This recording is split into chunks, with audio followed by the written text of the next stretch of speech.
This is the Brave New Coin Crypto Conversation, hosted by Andy Pickering. Hi everyone, Andy Pickering here. I'm your host and welcome to the Crypto Conversation, a Brave New Coin podcast where we talk to the people building the future in the Bitcoin, blockchain and cryptocurrency space. My guest today is Christos Makridis. Christos is the COO of Living Opera, which is an art and technology startup.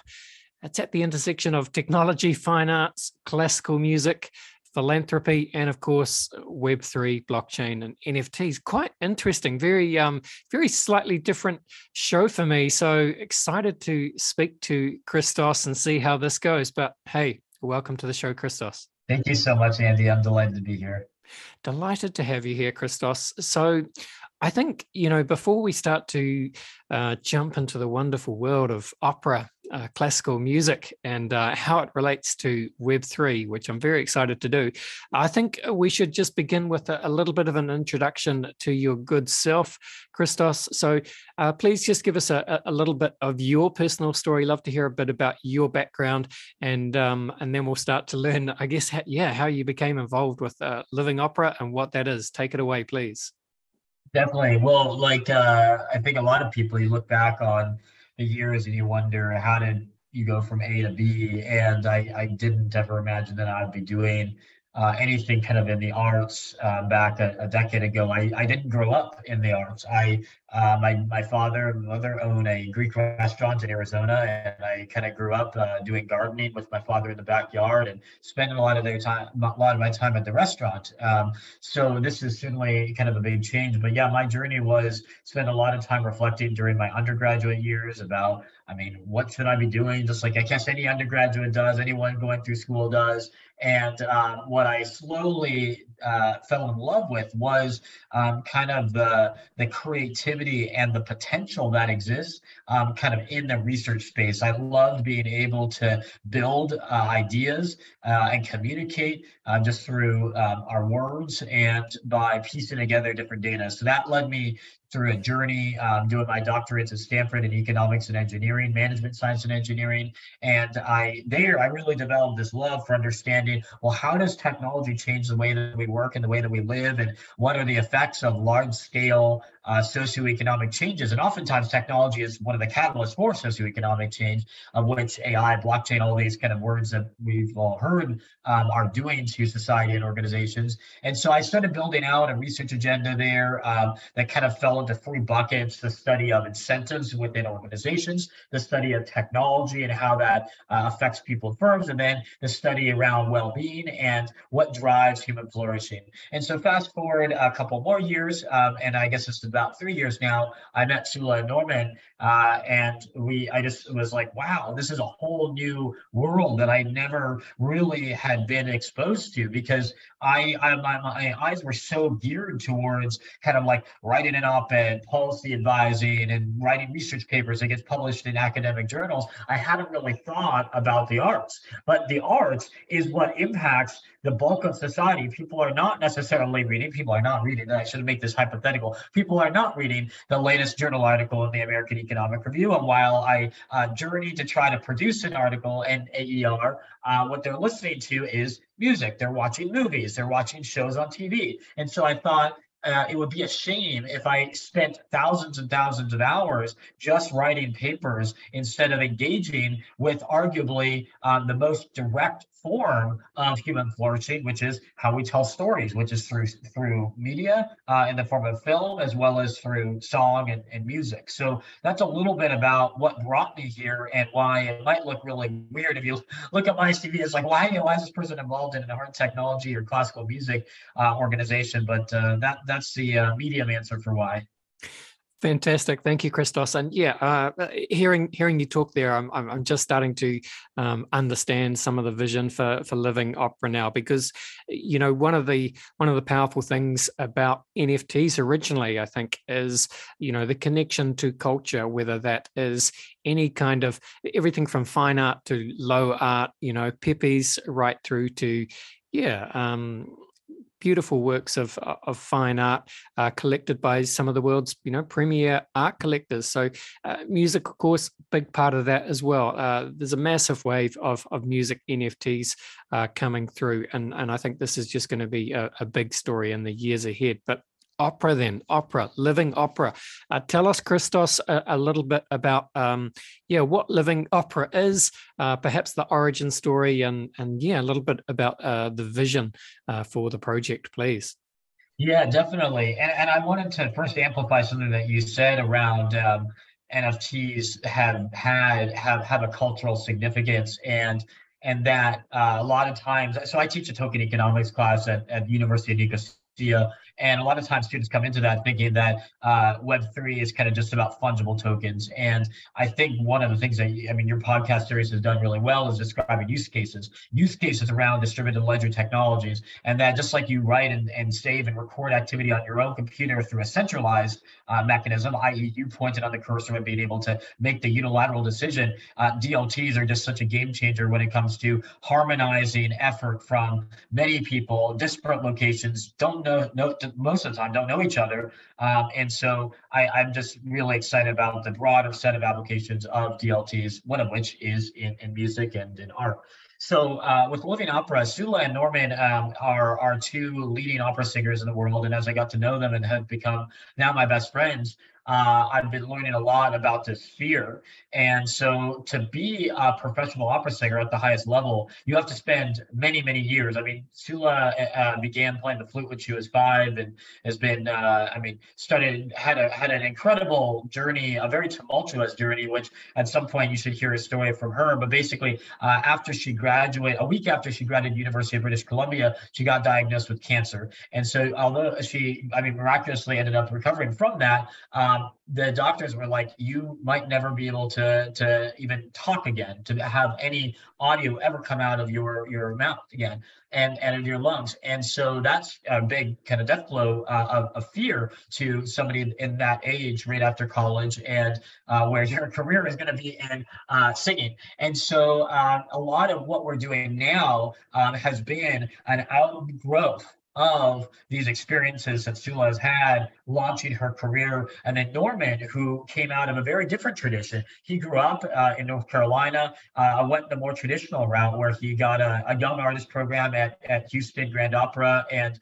it's kind of like, if you're an academic, it's like you get your undergrad, you get a PhD, you become an assistant professor, get promoted to associate. It's that sort of track. And so a lot of what Living Opera began as was educating younger artists around the best practices, around the hardship, and helping them avoid a lot of those really tumultuous events that if you're not prepared for it, if you don't know how to handle, it will really hurt you. It'll hurt your psyche, it'll hurt you physiologically. And so when I met Sula Norman, I was like, this is an incredible ed tech company because this is a much needed service. No one else is doing it. I care about higher education as well, although I've been doing it more in the kind of like higher ed, business and economics and finance, and they've been doing it more in the art space. And so then as we started really thinking, and I went to NFT NYC, Sula and Norman came, and then we went to Art Basel, and we just started seeing all the kind of applications.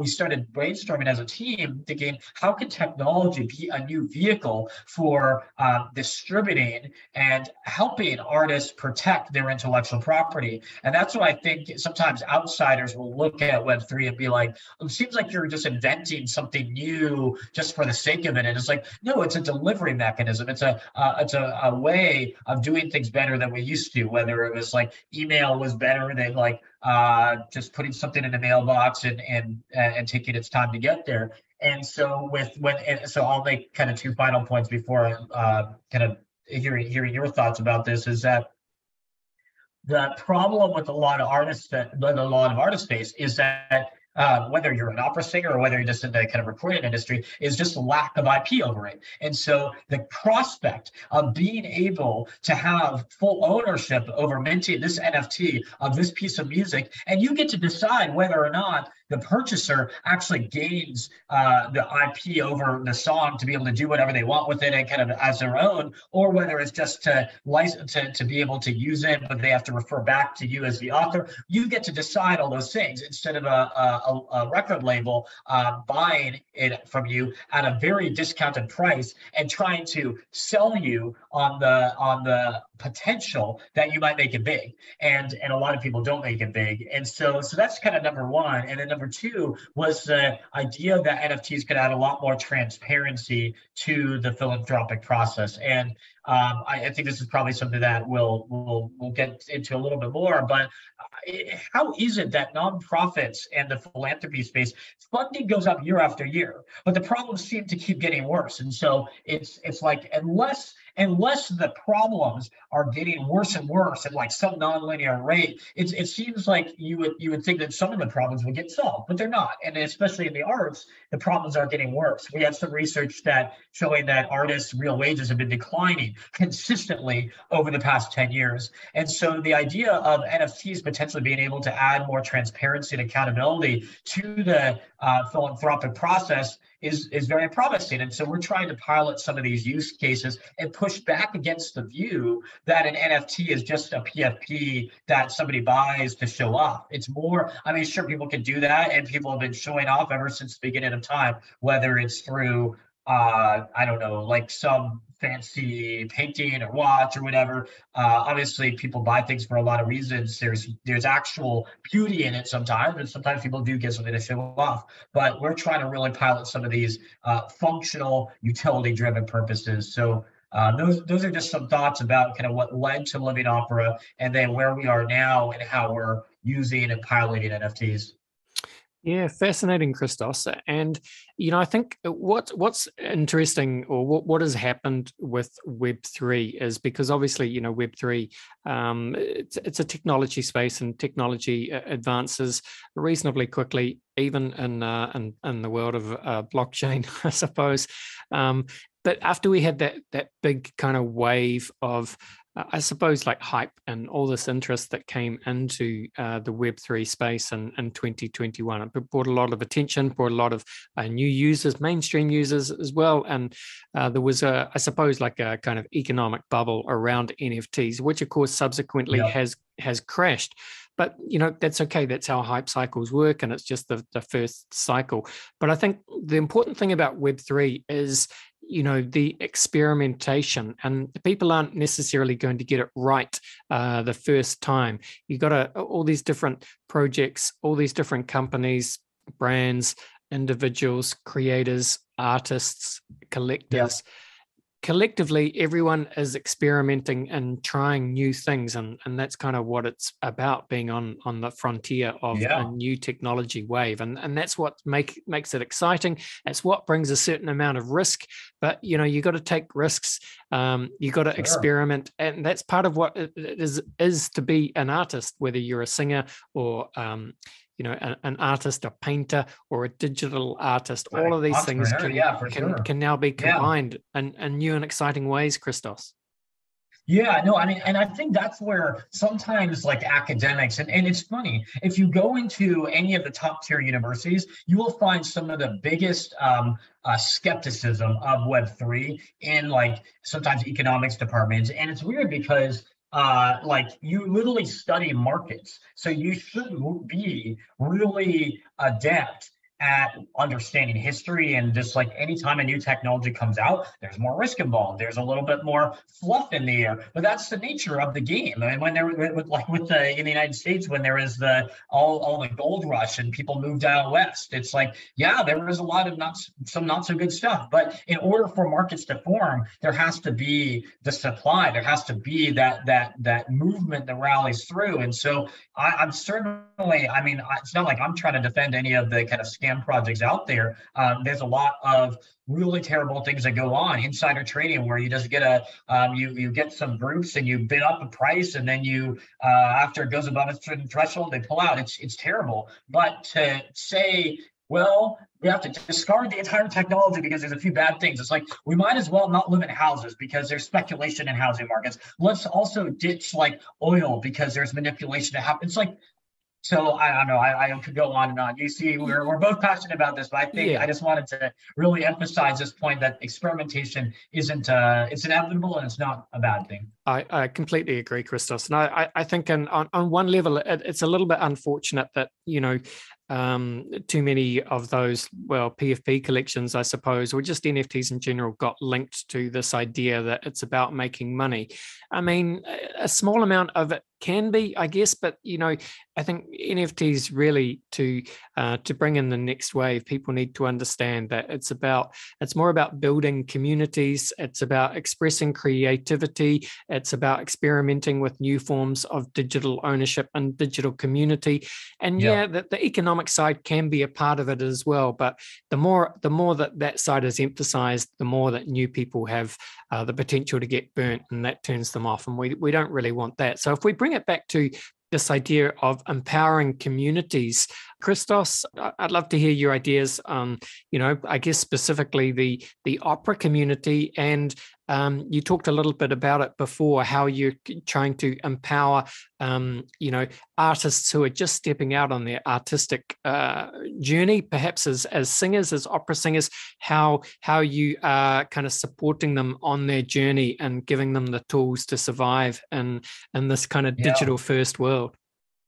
Yeah, well, I have a kind of 3 points to make here, because this is one that I'm very passionate about. We're all kind of passionate about within Living Opera, because you sometimes hear the word community used very liberally, and you hear people that say we want to build community, and they've been in the space for 2 months. And so to build community means to really journey with people, and you have to have compassion with what they're going through. You can only really sometimes have a certain depth of compassion when you've gone through the experiences yourself. And so within Living Opera, community was something that we were building. Well, first of all, I'll be the first to admit, Sula and Norma were building it before I was ever part of Living Opera. They have been journeying, traveling across countries for years. And Living Opera launched back, kind of, I guess, informally about 4 years ago, where they're just going live on social media. They were just going live on Instagram and answering people's questions for free. There was no business strategy. There was no hey, this is our way that we're driving profit. And so it began with a very pure intent. And that pure intent gets preserved through the work that we're doing now. Whereas sometimes you see projects that are we've got to monetize from day one, and it's they're just trying to push product on people. So number one point that I want to make, and I think this is a useful lesson that we all have to remind ourselves in this space, is that community takes work, and it takes years of dedication to really understand the other people. Who is the other person? Who is your audience? It's in my case, with in academia, you spend, people can't just wake up one day and be like, I'm an economist that publishes in whatever journals. It's just to literally publish a paper in a top journal can take you 5 years. So already you have to put in this time, blood, sweat, and tears. So point number 2, though, is that we really have thinking about NFTs as that digital key. And I don't think this concept is new. People have been thinking of NFTs as a gateway into community for some time. But within the Living Arts Foundation, and I should give a little bit of background behind what we're doing here. So we realized that there's 2 big challenges that artists face. Number one is a liquidity problem of just not being able to have enough finances at a given point in time. And the second is an educational kind of know-how problem. And that the colleges and the conservatories, especially for opera singers, are not teaching. We have some research that shows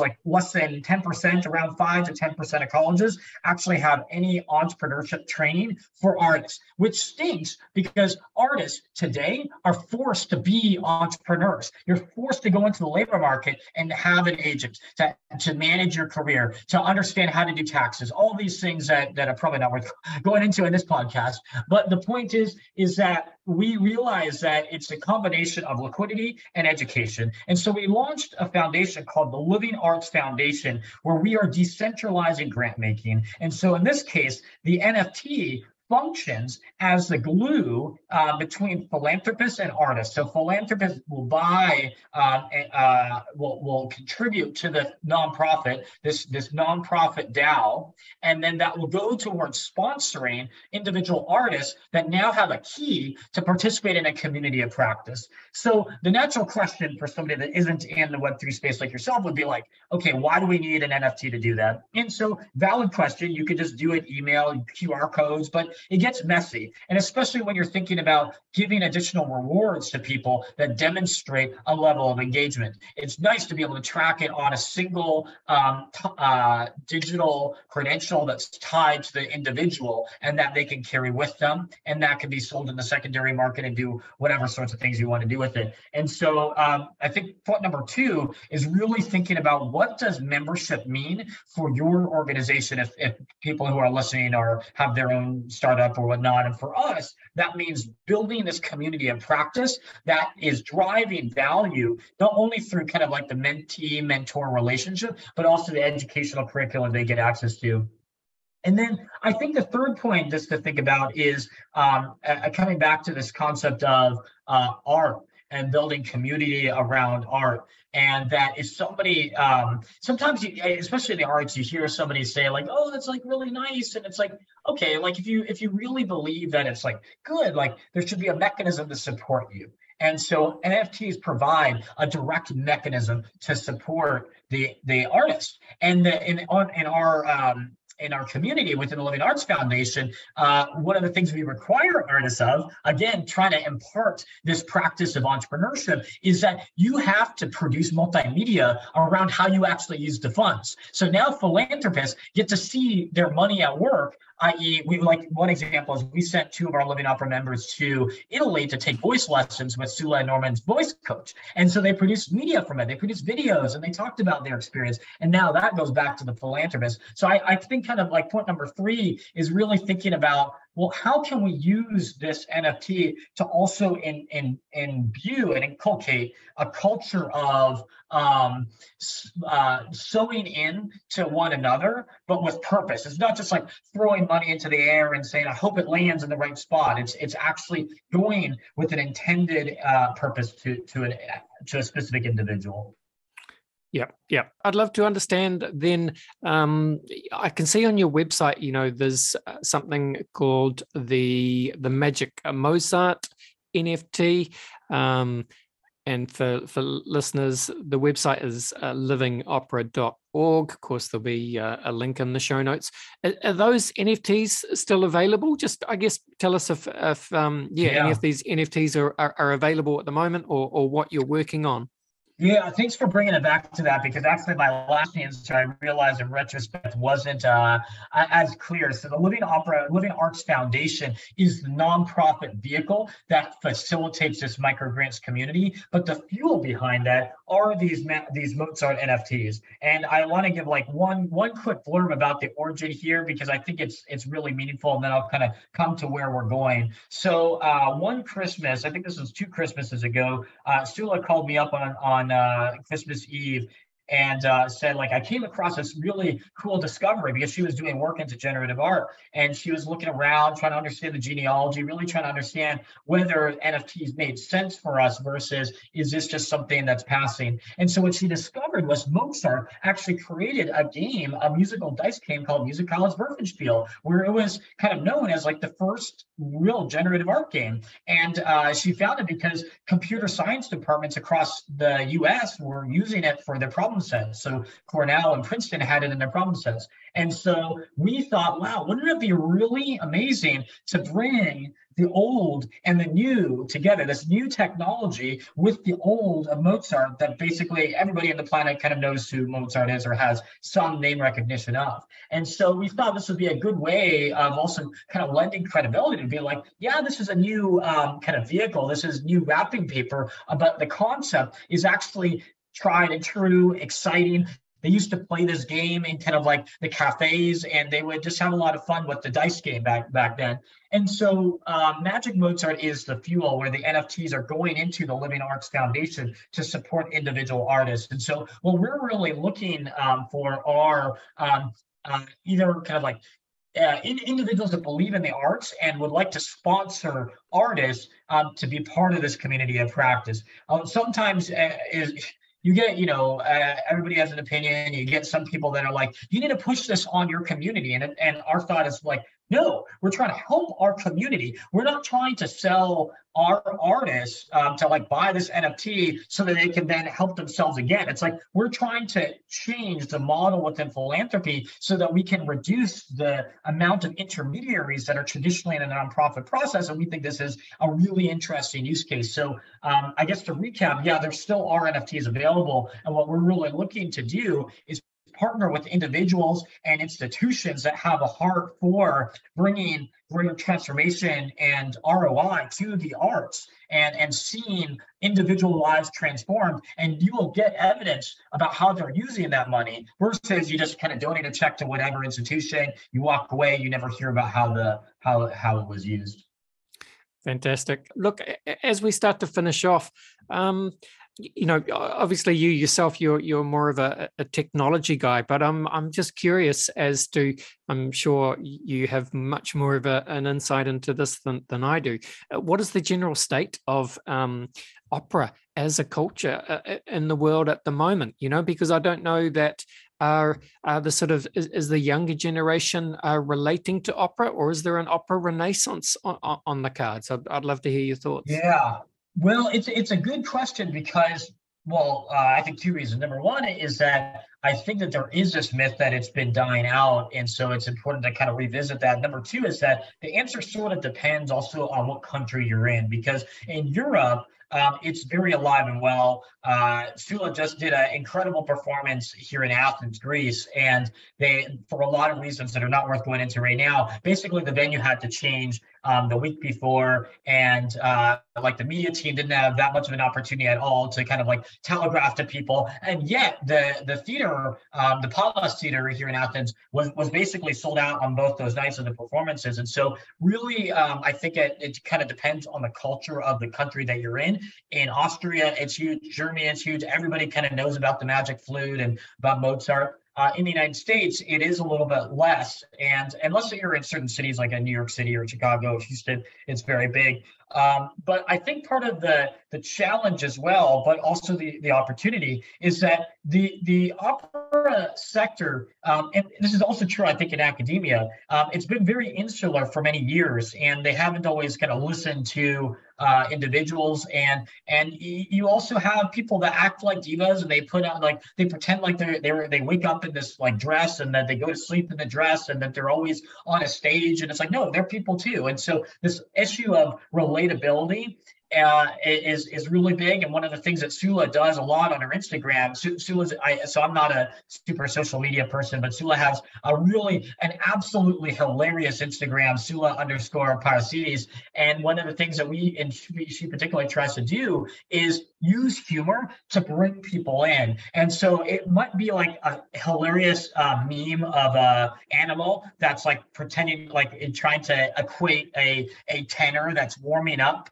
for an event with like a rooster that's like yelling for like 20 seconds and then passes out because it like literally has no more breath in its lungs. So using humor to reel people in, but then also just being really good at the craft. And so many artists get produced every year, especially in the United States, that they're not necessarily suited to be a professional opera singer. And so this is a kind of a supply demand issue with the US colleges, where they're just pumping out more and more students, and there's not the market right now. And so then they end up not being able to get jobs, and then that contributes to this this I don't know if it may be myth or just kind of like the starving artist mentality of not being able to make it. And so it creates that vicious circle. So what we're really trying to do, I guess, in closing, is we're trying to breathe new life into this, and hence part of the name Living Opera, because we believe each person is a work in progress, and each person was created with a purpose. And so within the artist community, we're trying to use technology as that catalyst to help people have more ownership over their intellectual property, more educational know-how, so that they know how to manage an agent and avoid the pitfalls that others have gone through. And then third is just to build community, true community that actually benefits people and can help them, providing liquidity, providing expertise and friends and so on. So Yeah, the state of opera isn't is in some challenging times, especially in the United States. But there's still a lot of potential, and it's classic. These are just really seminal pieces of art, and I just really believe that they have a story to tell even in the 21st century. Well, I'm very pleased to hear that, Christos. This is exactly how we do tell the stories of culture, the story of our shared humanity. It is through culture, and opera as a part of that. Look, Christos, it's been fantastic to talk to you today and learn a little bit about the work that you and the team at Living Opera are doing. Just to finish off, please tell the listeners where they can go to find out more about what you and the team are building, and if you or Living Opera have Twitter handles, anything like that, please do shout them out. Yeah, well, thank you again, Andy. Really grateful to have this time with you and your audience that you've been cultivating. So we have the website livingopera.org, as you mentioned earlier. Sula, if anyone is looking for a laugh at any time of day, Sula_Parasitis on Instagram will guarantee to do that. And simultaneously, this is the craft is actually also educate you a little bit about the sector. We have a Twitter at living_opera as well. But I've been the one that's stewarding Twitter and not doing a fantastic job of it. So it's more active on our IG, but I'm looking forward to hearing from anyone that benefited from this podcast. And again, thank you, Andy. Awesome. Thank you so much. All the best, and bye for now. Thank you. Bye. All right, there you go. That was Christos from Living Opera. Yeah, different show, but fascinating to learn a little bit about the world of classical opera. So if you do want to learn more, of course, just head along to livingopera.org, and you can see what they're up to and get one of those magical Mozart NFTs even, perhaps. Very interesting. All right, well, we come to the end of another show, folks. Thank you for listening. Please do make sure you are subscribed to the Crypto Conversation and whatever podcast app you are using. But that is it for today. Thank you, team. This was the Crypto Conversation for Brave New Coin.